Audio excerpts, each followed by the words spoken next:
Halo teman-teman, kembali lagi di channel kami. Di video kali ini kita akan membahas nilai tambah perikanan di Kota Pontianak dan khusus melalui UMKM olahan ikan. Pontianak punya potensi ikan yang besar, tapi apakah semua sudah memberikan nilai ekonomi maksimal?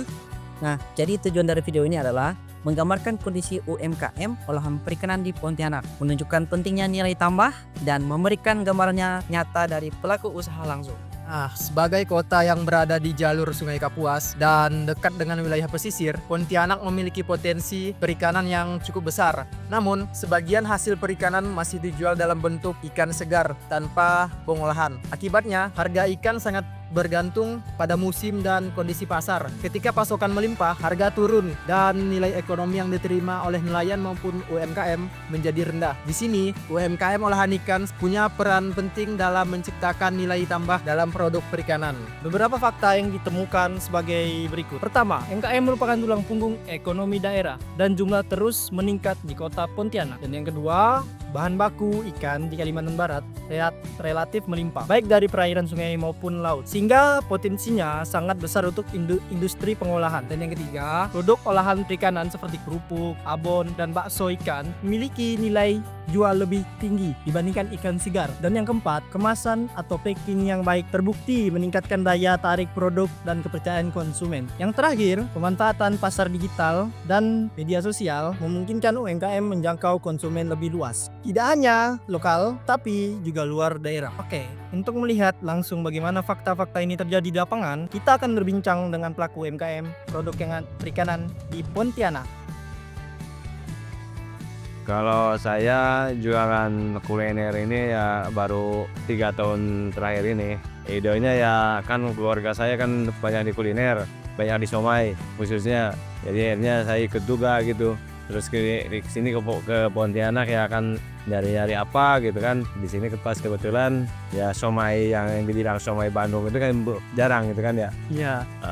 Kami di sini coba nih somai Bandung kayak apa gitu kan. Di sini gimana penerimaan orang sini?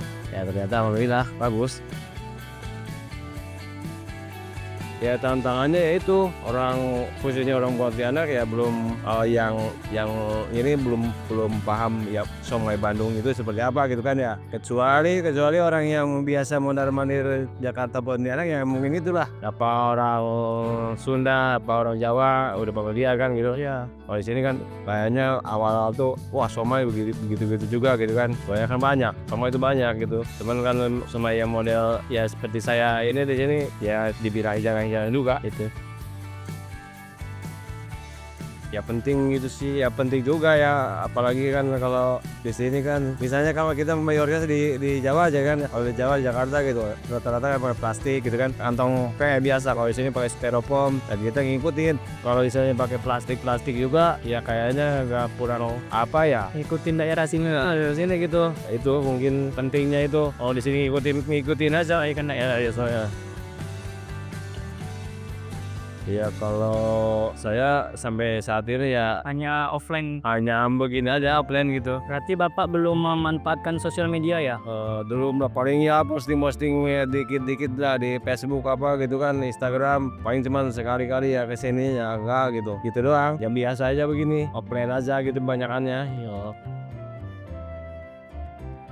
Ini siomainya di mana nih Pak? Siomay dan batagor budak Majalengka. Nah, dari wawancara tadi kita bisa melihat bahwa akar masalah UMKM olahan perikanan di Pontianak dapat meliputi berbagai faktor. Yang pertama, orang daerah Pontianak belum familiar dengan rasa dan jajanan khas Bandung, yakni batagor atau siomay asli Bandung. Jadinya konsumen rata-rata hanyalah orang Sunda atau Jawa. Dan yang kedua, bapaknya belum memanfaatkan sosial media untuk memasarkan produknya tersebut. Dan yang ketiga, jangkauan target pasar atau audiens Bapak Yandi hanya menetap di daerah tersebut saja, dikarenakan memang Pak Yandi hanya berjualan menetap di tempat itu. Nah, namun di sisi lain, potensi ini dan minat pasar sebenarnya sangat besar. Berdasarkan kondisi tersebut, ada beberapa solusi realistis yang bisa diterapkan. Yang pertama, untuk mengenalkan dan menjangkau audiens konsumen lebih luas, Pak Yadi sebaiknya bisa memulai membuat konten di sosial media dengan cara memperkenalkan makanan khas dan lokasi tempat Pak Yadi perjualan tersebut